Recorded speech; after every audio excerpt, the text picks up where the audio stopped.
Boa tarde a todos. Eu gostaria de agradecer o convite do Juan, né, para participar desse seminário. Ele teve essa ideia maravilhosa, né, de fazer esses eventos e eu agradeço, então, o convite para participar agora conversando com vocês, né, além de ter sido um ouvinte de vários seminários. Deixa eu tentar compartilhar aqui logo a tela com vocês. E aí, Juan, tu me disse se está tudo ok.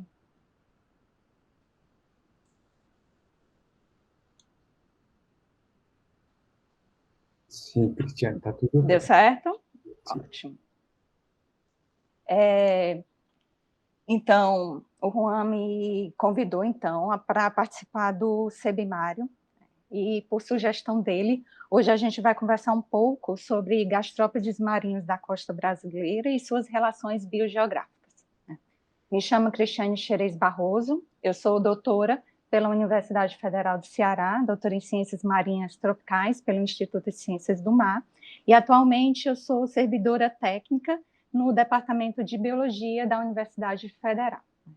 Gostaria de agradecer antecipadamente a presença de todos e pedir desculpa pelo inconveniente, né? Essas tecnologias às vezes deixam a gente meio desnorteado e hoje ela decidiu não dar muito certo. Então, vamos ver se ninguém entra dançando aqui na nossa reunião e a gente possa conversar sobre biogeografia.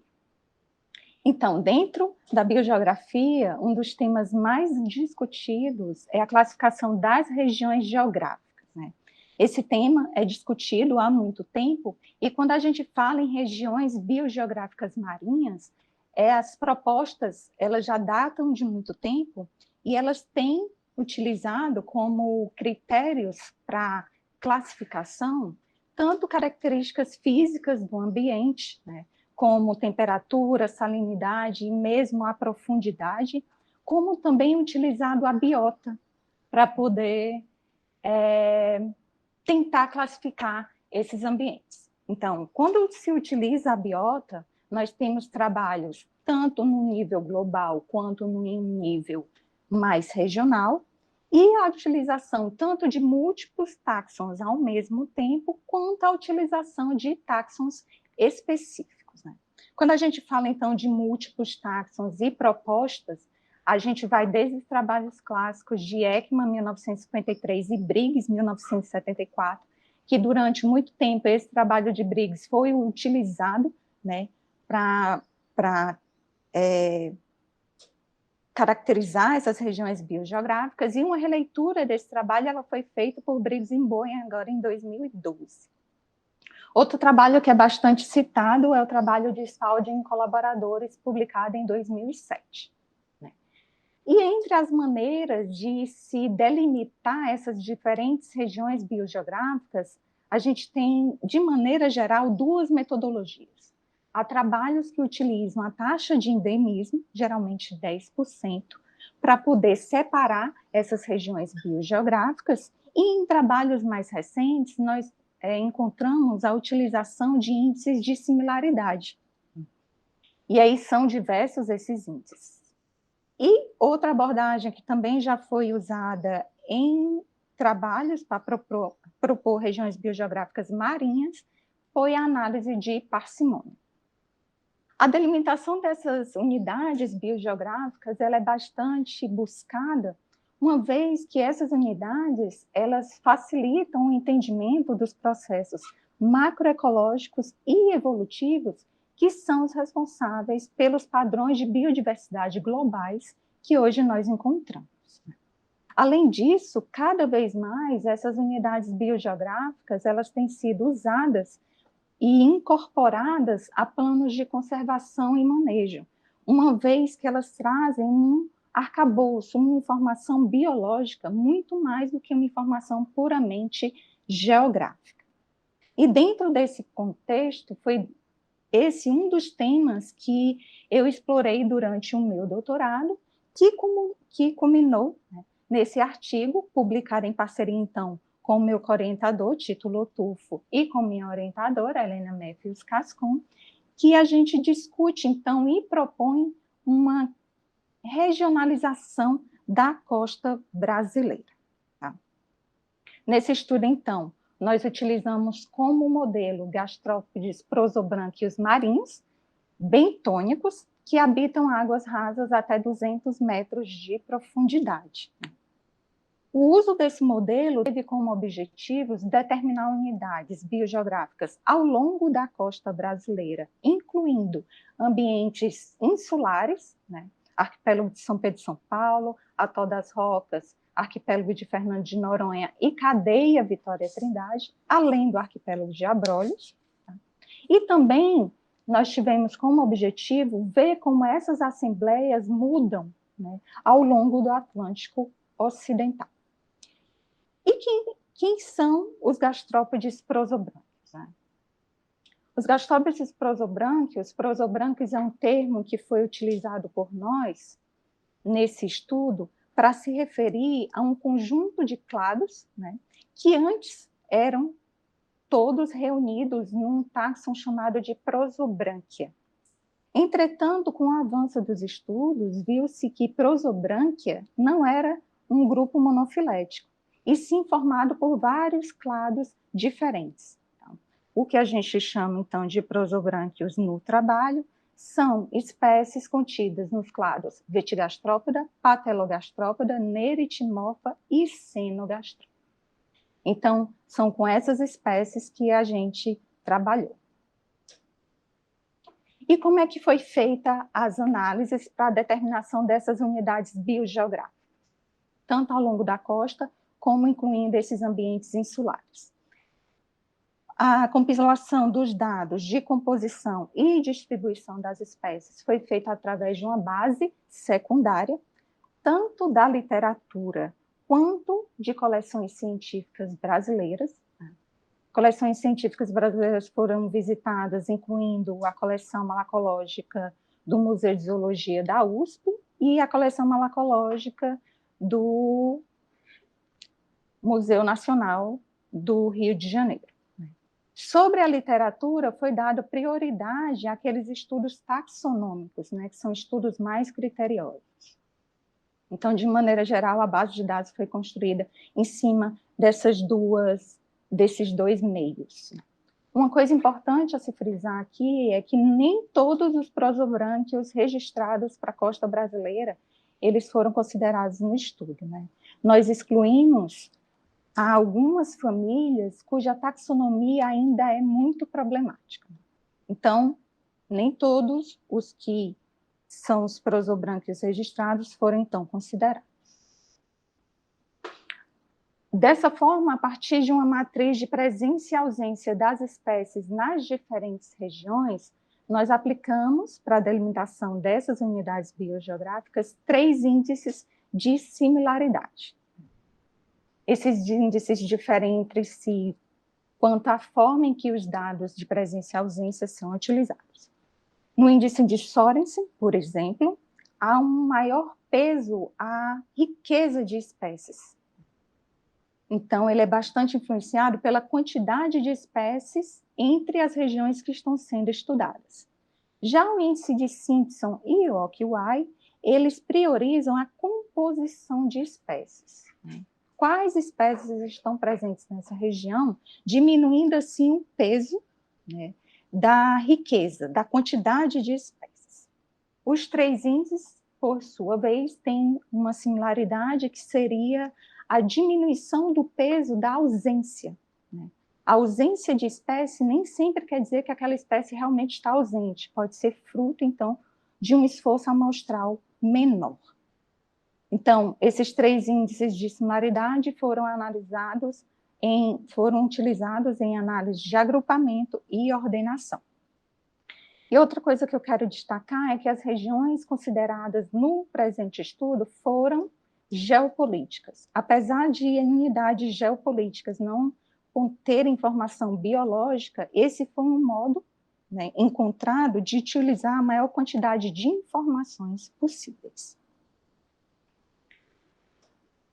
Para investigar as mudanças nas assembleias ao longo do Atlântico Ocidental, desde o Caribe até o sul da América do Sul, também foi realizado esse compilamento de dados a partir de dados secundários, né, das regiões do Caribe, Guiana, Suriname e Guiana Francesa, Uruguai, Argentina e Ilhas Malvinas, e realizadas as mesmas análises de agrupamento e ordenação utilizando os 3 índices. E o que é que nós encontramos em relação à composição de espécies e ao gradiente latitudinal ao longo da costa brasileira? A nossa base de dados, naquele momento, era composta por 700 espécies de prosobranquios marinhos bentônicos, até 200 metros de profundidade. E nesse gráfico aqui, as barras, a barra em azul, a cor azul, mostra o total de espécies encontradas na zona costeira de cada um dos estados, aqui considerados, e a barra preta mostra o número de espécies endêmicas. E o que nós encontramos é que a costa da Bahia e a costa do Rio de Janeiro foram onde foram encontradas mais espécies e mais espécies endêmicas também. Além disso, nós fizemos uma análise sobre os limites de distribuição norte e sul de cada uma das espécies analisadas. E aí, o que esse mapinha aqui mostra é os números em preto são as espécies, são os limites norte de distribuição das espécies, e os números em vermelho são os limites sul de distribuição daquela espécie. O que é que eu quero dizer com isso? Por exemplo, aqui na costa do Amapá, 17 espécies iniciam a sua distribuição, enquanto que 20 espécies finalizam a sua distribuição. E isso foi feito ao longo da costa inteira. E o que se observou é que nessa região compreendida entre a costa da Bahia até a costa de Santa Catarina, foi onde teve a maior troca dessas espécies, né? Várias espécies iniciando a sua distribuição e várias espécies finalizando a sua distribuição. Então, o que a gente observou é que nessa região a gente tem uma mistura das faunas tropicais e subtropicais, muito provavelmente devido à influência de correntes oceânicas quentes e frias. E outro possível efeito sobre essa maior riqueza de espécies também encontrada, né, tanto na costa da Bahia quanto no Rio de Janeiro, pode se dever também à grande variedade de ecossistemas presentes nesses ambientes. Maior número de ecossistemas, maiores números de hábitats, e assim proporcionando um maior número de espécies. Sobre os ambientes insulares considerados. Novamente, nós consideramos no estudo o arquipélago de São Pedro e São Paulo, Fernando de Noronha, Rocas, a cadeia Vitória Trindade e o arquipélago de Abrolhos. Esses 4 conjuntos oceânicos, mais o arquipélago de Abrolhos, que não é oceânico. E o que nós encontramos é que a cadeia Vitória Trindade foi a mais rica em espécies, com 156, seguida pelo arquipélago de Fernando de Noronha, com 127 espécies. Já a maior taxa de endemismo foi encontrada no arquipélago de São Pedro e São Paulo. Deixando um pouco de lado a composição das espécies em si, vamos agora falar um pouco sobre a relação que nós encontramos entre essas diferentes áreas, né? Quais são? Vamos agora propor as unidades biogeográficas e essas afinidades entre as diferentes regiões. Apesar da gente ter utilizado os 3 índices, os índices ilustrados no trabalho foram somente os índices de Sorensen e de Simpson, uma vez que o índice de AQI, os resultados encontrados foram bem similares ao que a gente observou utilizando o índice de Simpson. Então, aqui vão ser apresentados os resultados desses 2 índices. Primeiramente, o índice de Sorensen. No índice de Sorensen, entre todas as regiões analisadas, e agora a gente está considerando desde o Caribe até o sul da Argentina, o primeiro A primeira região a se destacar das demais foi o arquipélago de São Pedro e São Paulo, né? Mostrando como o índice de Sorensen, no índice de Sorensen, a riqueza de espécies tem um peso maior. O arquipélago de São Pedro e São Paulo apresentou somente 17 espécies, né? Onde quase 30% são espécies endêmicas. Então, aqui ele foi o primeiro a se diferenciar do restante das regiões analisadas. Um segundo grande grupo, nós podemos ver uma divisão bem clara entre uma fauna tropical, subtropical, e uma fauna tipicamente temperada e fria. Então, desse segundo grande grupo, as primeiras regiões a se destacarem são as regiões do sul da América do Sul, aqui, Rio Grande do Sul, Uruguai, Argentina e as Malvinas, caracterizada por uma fauna tropical, temperada, fria, e um segundo grupo, então, com o restante das regiões, caracterizado por uma fauna tropical, subtropical. Dentro desse grande grupo aqui, as primeiras regiões a se destacarem são as regiões do norte da América do Sul, Suriname, Guiana e Guiana Francesa, que é esse grupo aqui, que também apresentou uma baixa riqueza de espécies, muito provavelmente, muito não, mas provavelmente devido a um menor esforço amostral dessa região. Esse grande grupo separou a região caribenha da zona costeira e ambientes insulares do Brasil. Então, Caribe, que aqui está em vermelho, se destacou da costa brasileira e dos ambientes insulares do Brasil. Considerando só o Brasil, as regiões costeiras se destacaram dos ambientes insulares analisados, com exceção já do arquipélago de São Pedro e São Paulo, e o norte e nordeste se destacou das regiões do sudeste e sul do Brasil. Quando a gente analisa, então, o índice de Simpson, a gente já vê uma mudança em relação ao que a gente encontrou no índice de Sorensen. Aqui, o arquipélago de São Pedro e São Paulo, ele já se mostrou mais próximo das outras regiões insulares consideradas no estudo, mostrando que esse índice diminui o peso da riqueza de espécies, levando em consideração principalmente a composição. Aqui a gente não teve uma separação tão nítida entre uma fauna temperada fria e uma fauna tropical subtropical. As primeiras regiões a se destacarem, né, nessa análise de agrupamento foram a Argentina e Malvinas, caracterizadas por uma fauna tipicamente temperada fria, né? E aqui nesse grande grupo nós temos um grande grupo formado desde o Caribe até o norte e nordeste do Brasil, e um segundo grupo formado do sudeste do Brasil até a costa uruguaia.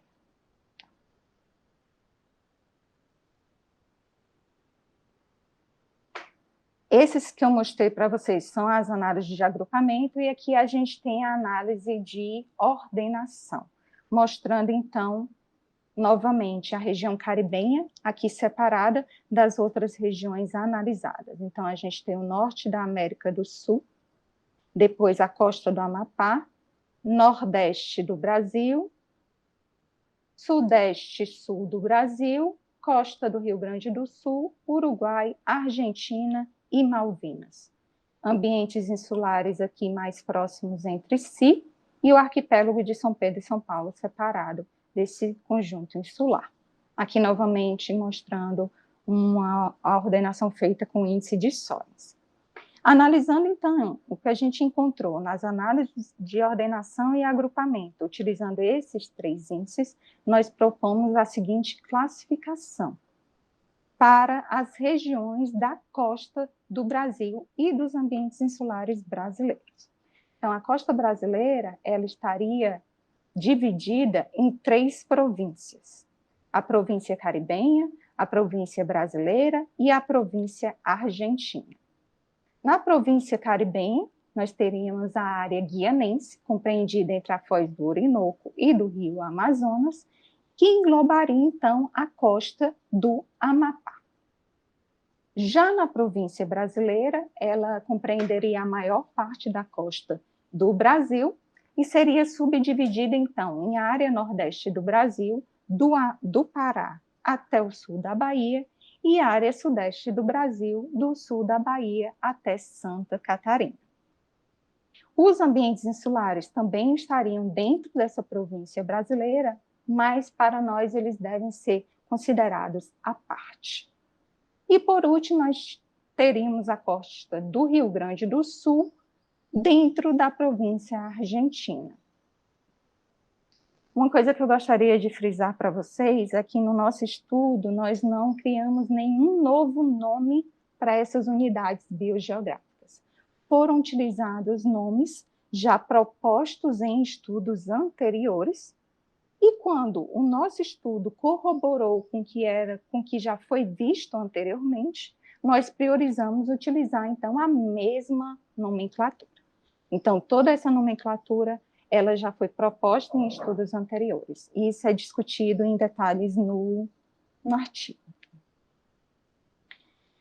No artigo, além dessa análise geral, desde o Caribe até o sul da América do Sul, nós mostramos as análises de agrupamento e ordenação feitas somente com a costa brasileira. Então, novamente, o Amapá, nordeste do Brasil, sudeste, sul do Brasil até Santa Catarina e a costa do Rio Grande do Sul. Ambientes insulares, né, Fernando de Noronha é mais próximo do Atol das Rocas, Abrolhos e Cadeia Vitória Trindade, e São Pedro e São Paulo, destacado dos demais. E agora eu vou conversar um pouco com vocês sobre cada uma dessas unidades.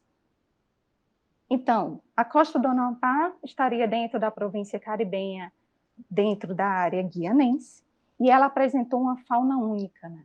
E essa costa é caracterizada pela presença de grandes manguezais e extensos bancos de lama e a ausência de substrato consolidado, tais como recifes de corais rasos, recifes de arenito e costões rochosos. A plataforma dessa região é caracterizada pela presença de lama, quartzo e areia biodetrítica, além de ser uma região bastante influenciada pelo deságue do rio Amazonas. Concomitante ao nosso artigo, também foi publicado, tanto é que ele não é citado no nosso artigo, o trabalho de Moura e colaboradores, que descreveu, então, o sistema recifal presente na foz do rio Amazonas, e esse trabalho, ele traz uma lista de vários táxons, né, que foram encontrados nessa região.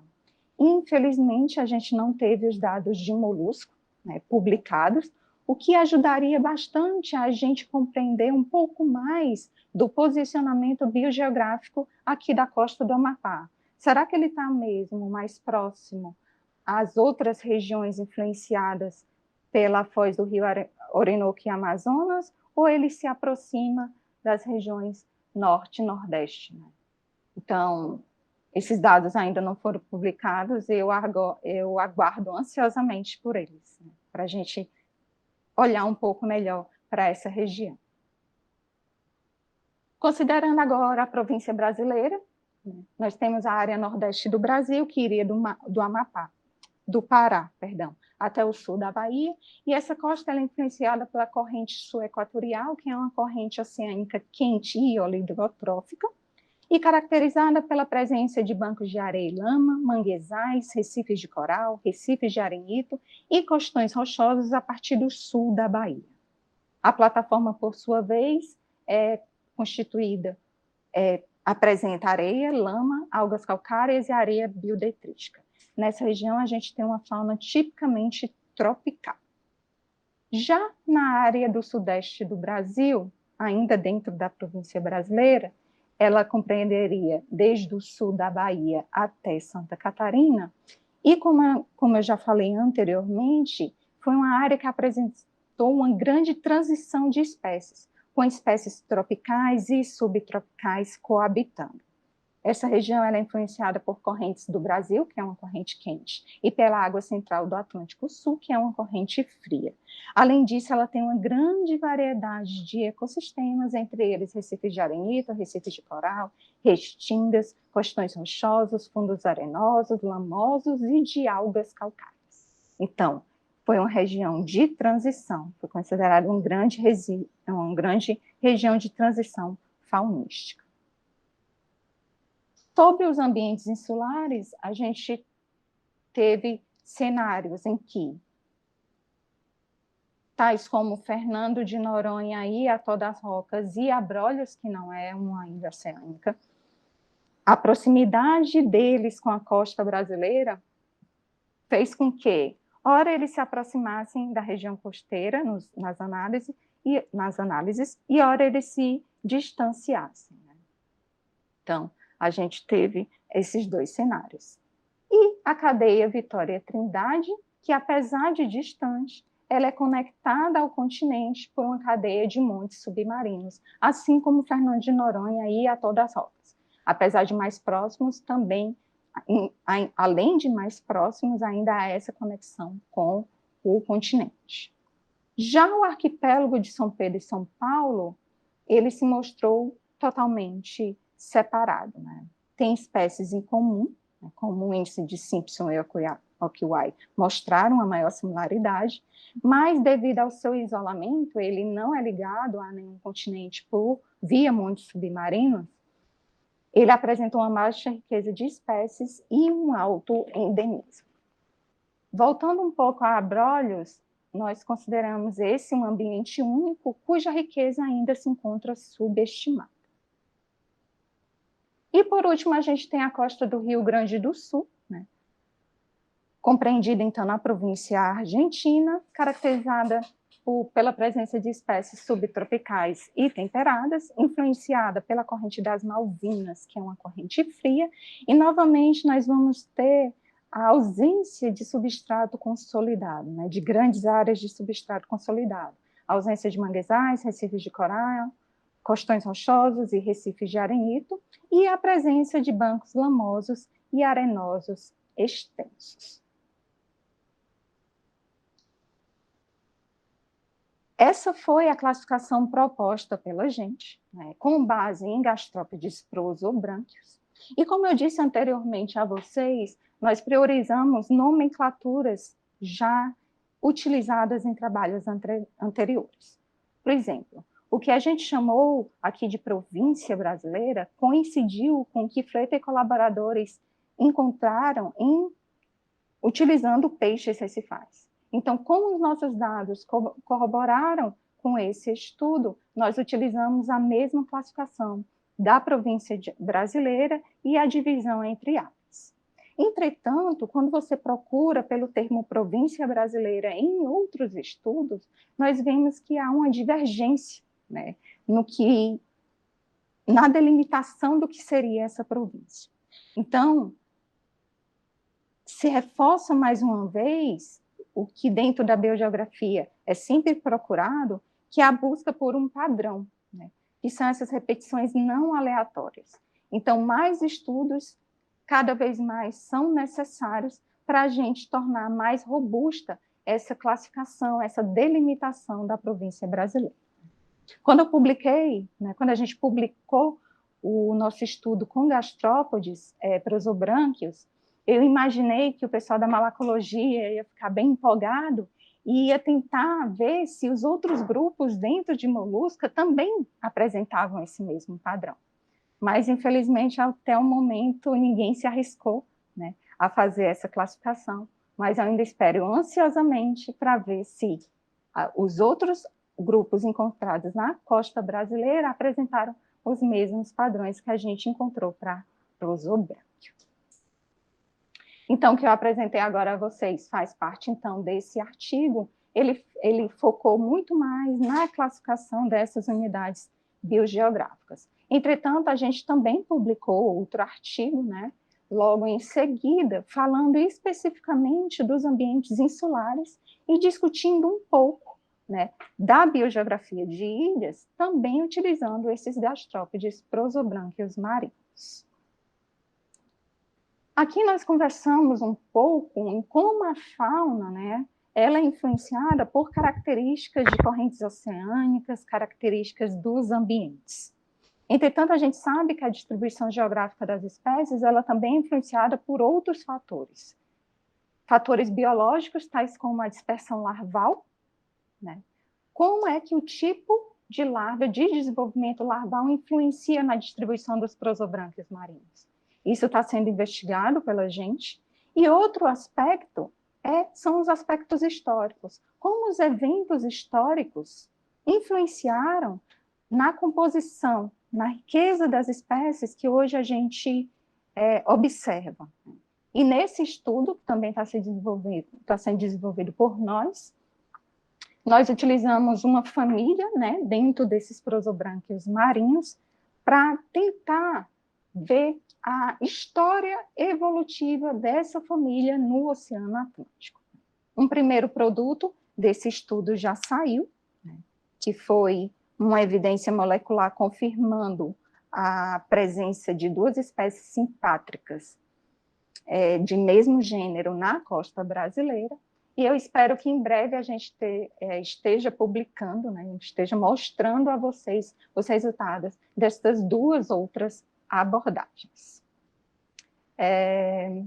Então, gostaria de agradecer mais uma vez o convite do Juan e a atenção de vocês, né? Esse é meu e-mail de contato e muito obrigada. Bom, Cristiane, muito obrigado. Se quiser, pode deixar a câmera aberta para a gente abrir, então, agora nosso espaço para perguntas. E aí, vamos aproveitar agora que a gente está todo mundo aqui, pode falar e não necessariamente escrever, fazer as perguntas, quem tivesse perguntas para a Cristiane diretamente. Então, primeiro, é isso. Parabéns aí por tua palestra, muito esclarecedora sobre o seu trabalho e sobre o que você vem fazendo como luz. Obrigada. Então, eu abro o espaço para perguntas. Eu anotei algumas coisas aqui, mas vou esperar o pessoal se animar.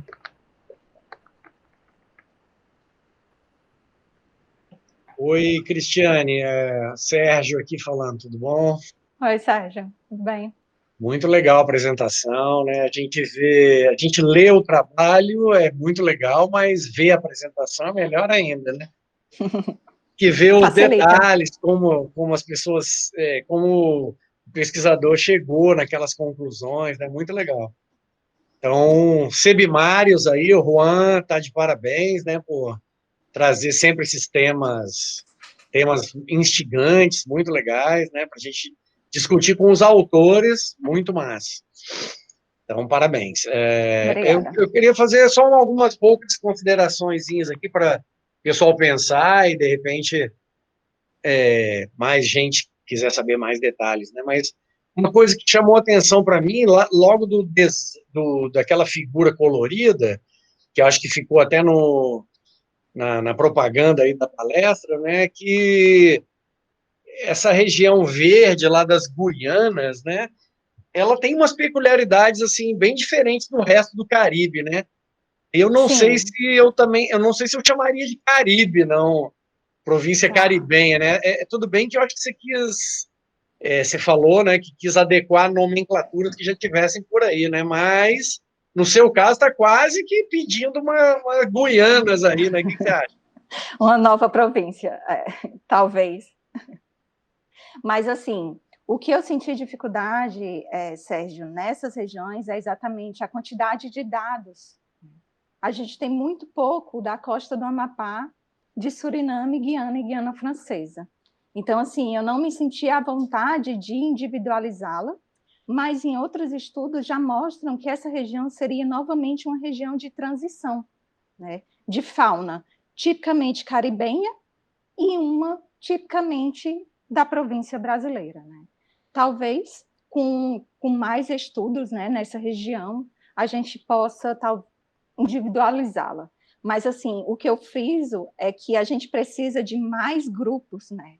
No nosso caso, faunísticos, mais grupos bióticos para a gente poder individualizar ou não, porque assim, o que eu encontrei é uma realidade para prosobrânquios, mas é uma realidade para bivalves, é uma realidade para heterobrânquios, gastrópodes heterobrânquios, né?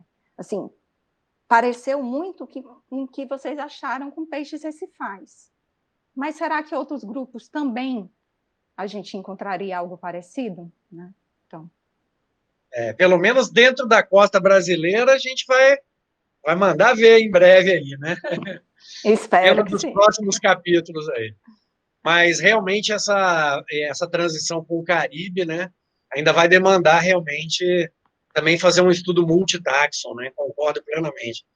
O arquipélago de São Pedro e São Paulo é pequenininho, isolado, como você já falou, e ainda tem um detalhe lá que tem muito pouco, ou quase nada, ou não tem substrato arenoso, pelo menos até uma certa profundidade. Então, acho que lá, além de tudo, filtra muita coisa, né, que não dá para estabelecer lá, né? Eu não sei o que você acha disso.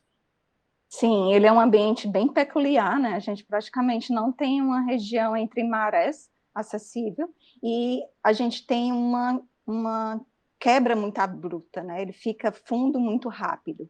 Então, assim, como eu considerei até 200 metros de profundidade, essa fauna realmente ela vai ter uma menor oportunidade, né, de se estabelecer nessa região, se tornando bem diferente dos demais grupos, apesar da gente ter espécies em comum. Legal. Depois eu tenho mais uma pergunta filogenética e de fósseis, mas vou deixar a galera falar aí para não monopolizar. Depois eu volto. Mais uma coisinha. Obrigada. Valeu. Obrigada. Pessoal, mais perguntas para a Cristiane, para a gente aproveitar esse momento? Cristiane, parabéns pela sua palestra, muito Obrigada. interessante. Eu gostaria de te perguntar se você, porque você não mostrou na sua palestra, mas talvez, eu não li o seu artigo, mas talvez lá esteja contemplado isso, eu queria saber se você tem algum tipo de análise de viés amostral e de lacunas dentro desse conjunto de dados, porque me parece que isso tem um efeito grande, né, no resultado. Então, você tem algum tipo de análise sobre isso? Não, Lúcia, a gente não fez uma análise diretamente sobre isso, mas a gente discute um pouco dessa lacuna, né? Mas, em termos gerais, grande lacuna seria a região do Amapá, né, principalmente, mas a gente acredita também que o restante da análise ela não foi tão influenciada por essa deficiência de estudos, mesmo porque a gente utilizou exatamente devido a isso, né, para ver essa influência, mais índices, né? Realmente em que a riqueza importa mais e outro que isso é diminuído. Mas, assim, de maneira geral, a lacuna grande é no norte do país. Mas, de qualquer forma, você tem alguma ideia, assim, do número de localidades? Porque em outros grupos, né, em outros grupos você tem maior riqueza em certos locais, porque você tem maior esforço amostral, certo? Então, isso às vezes faz uma diferença enorme, né? Você tem ideia, assim, de, por exemplo, localidades, não sei se, por exemplo, Rio de Janeiro ou algumas dessas áreas do Sudeste devem ter, e no caso, um efeito Flotter ali também, né, em Santa Catarina, então essa área, essa sua província, ela provavelmente ela tem muito mais esforço amostral, né? Então, era mais ou menos nesse sentido que eu estava perguntando. E desculpa, eu tinha que me apresentar, porque que falta de educação, né? Meu nome é Maria Lúcia Lorini, eu sou da Unirio, aqui do Rio de Janeiro, Universidade Federal do Estado do Rio de Janeiro. Prazer. Então, deixa eu te dizer, isso foi discutido, né? Por exemplo, dentro de molusco, né, o professor Sérgio, dentro de peixe recifal, pode ter esse viés amostral aí, devido ao efeito Fletter, mas dentro de molusco, a gente tem, por exemplo, a região de São Paulo como a região mais estudada da costa brasileira, né? Devido ao número grande de especialistas e recursos financeiros que em São Paulo existem. E nem por isso ela foi a região mais rica em espécies. Tá?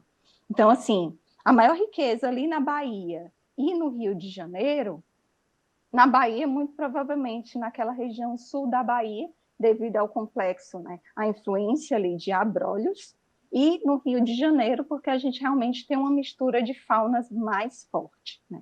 Então, assim, esse viés amostral, ele foi até discutido, dando como exemplo a costa de São Paulo, tá? Que, no caso de moluscos, é a costa mais bem estudada, e nem por isso foi a costa mais rica. Mas, assim, não descarto. O que está nesse artigo, por exemplo, essa matriz, ela já não é realidade agora, né?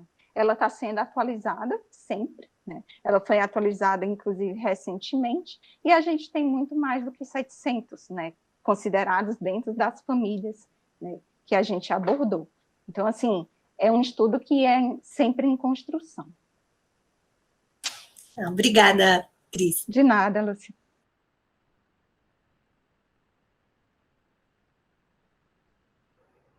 Pessoas, mais perguntas para a Cristiane, aproveitando, temos ainda espaço para algumas perguntas a mais.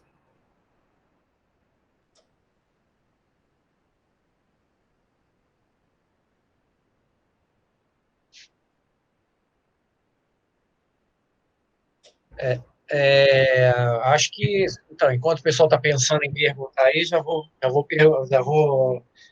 levantando outro ponto aí, que você falou que agora está dando uma olhada aí em análises filogenéticas também, né? Tanto de alguns grupos, no trabalho que vocês publicaram ali, mas existe, eu não sei como é que está a literatura aí, que eu não estou acompanhando, mas de prosobrânquios, assim, já tem alguma filogenia, pelo menos dentro de alguma família, dentro de algum grupo, de filogenias, assim, legais, que já com bastante espécie, que dá para fazer uma exploração biogeográfica também? Como é que está isso aí? A árvore que eu mostrei logo no começo, para mostrar quem seriam os prosobrânquios, ela foi feita por Cunha e Hiribê, né, em 2019, esse estudo, mas foi um estudo filogenético, mas recentemente Cunha publicou, né, novamente com Hiribê e colaboradores, uma análise sobre a biologia, a história evolutiva de Vetigastrópoda, se não me engano.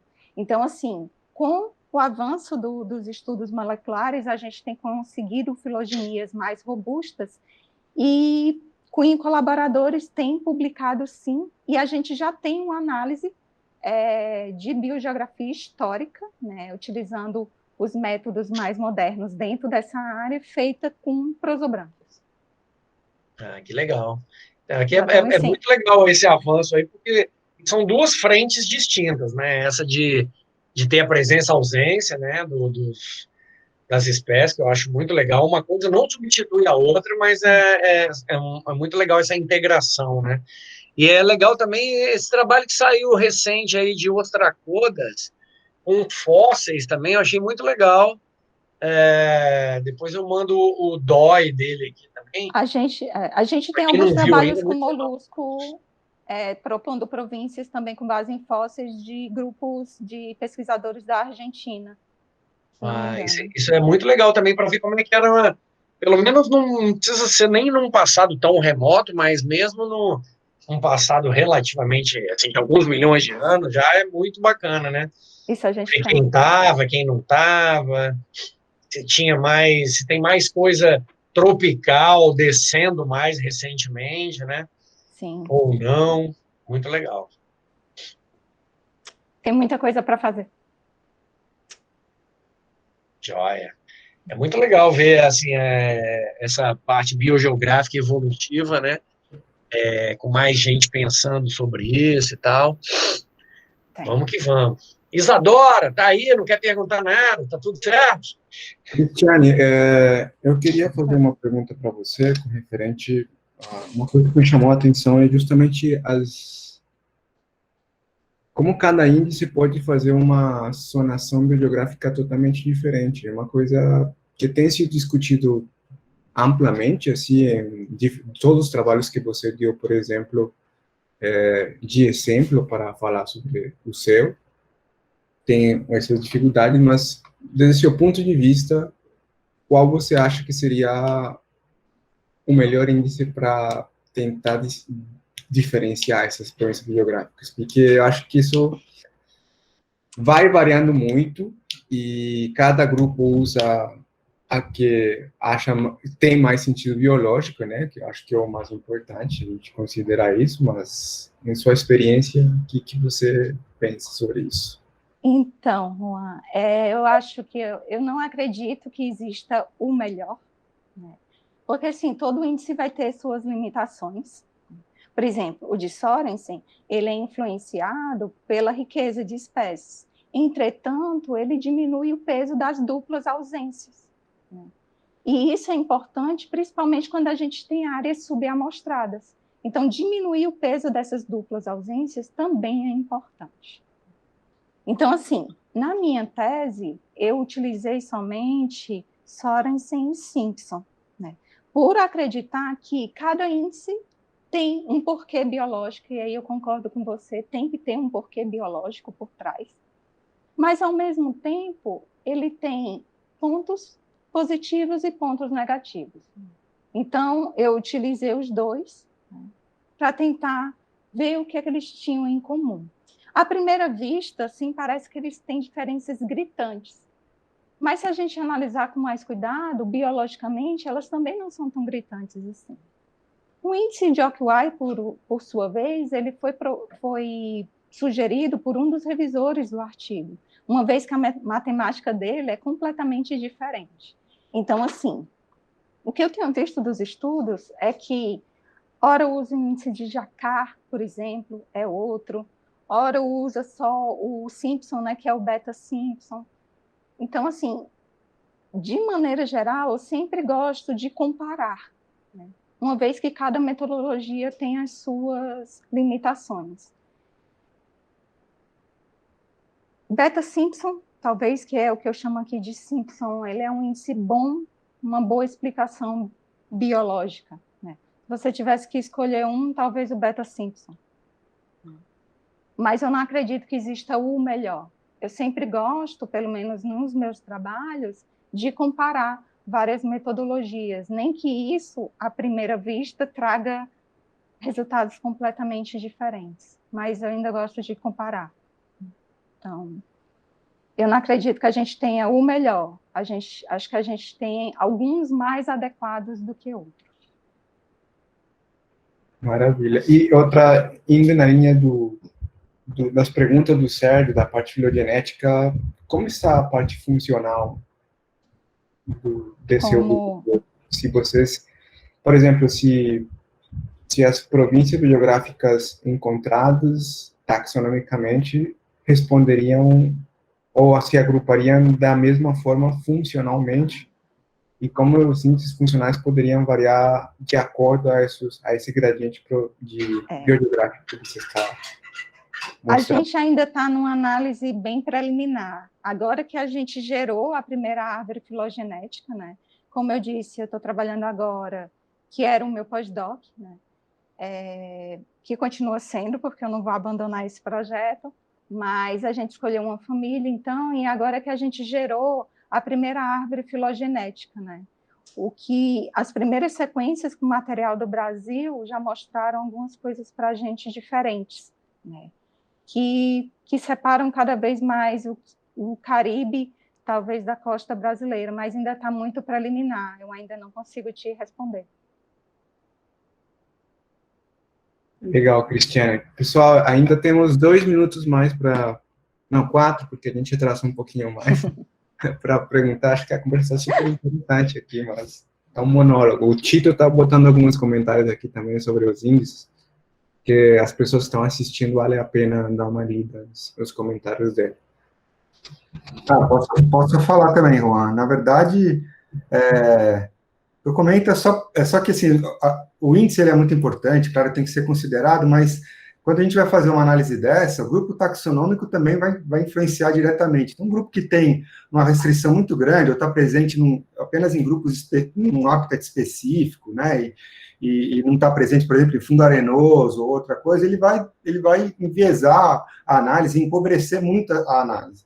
Você pega grupos que passaram por radiação adaptativa muito importante, que nem gastrópoda, né, decápoda, que os bichos estão presentes em tudo quanto é habitat praticamente, aí isso gera, né, um potencial, porque você está incluindo múltiplos hábitats dentro da análise, então isso enriquece muito esse tipo de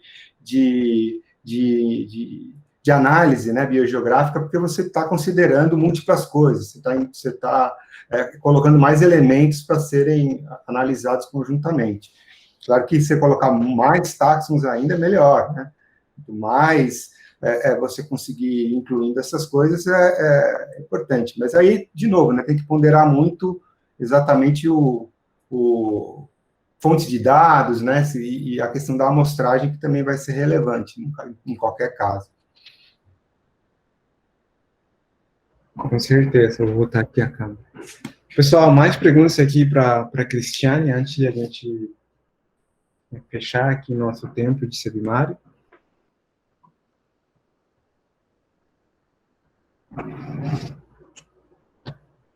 Tá, então... Eu concordo plenamente, deixa eu falar mais uma coisinha com o Tito aqui, eu concordo plenamente com isso que o Tito falou aí, cada grupo taxonômico, às vezes, reage de um jeito, por várias características também que tem aquele grupo, né?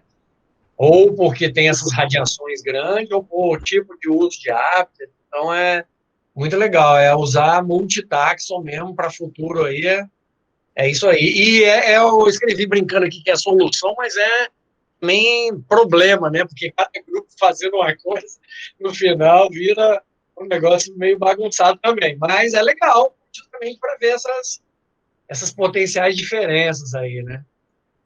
Muito legal. Então, agradeço de novo, Juan, por ter feito essa chamada aí legal para começar o seminário aí, e a Cristiane também. A gente continua se falando aí nos nossos projetos. Valeu.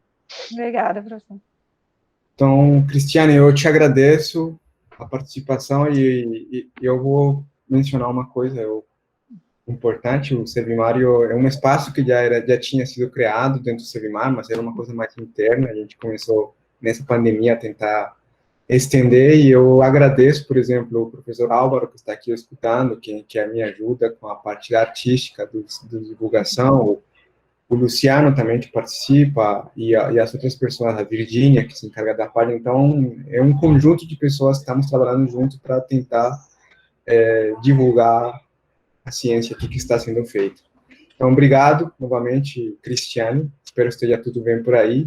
E também aproveito para convidar todos para nosso próximo seminário, que vamos continuar ainda com os invertebrados. Então, a próxima quinta-feira vamos falar sobre ouriço do mar, por o Dr.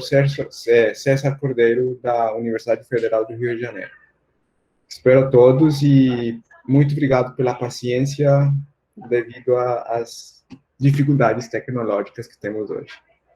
Eu gostaria de agradecer, né, mais uma vez o convite do Juan, e que bom que o Sebimário se tornou mais acessível, né, principalmente para a gente que mora aqui longe.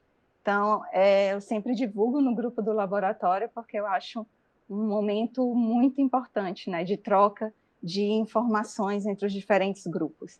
Então, parabéns mais uma vez, parabéns, professor Álvaro, e muito obrigada, Juan, pelo convite.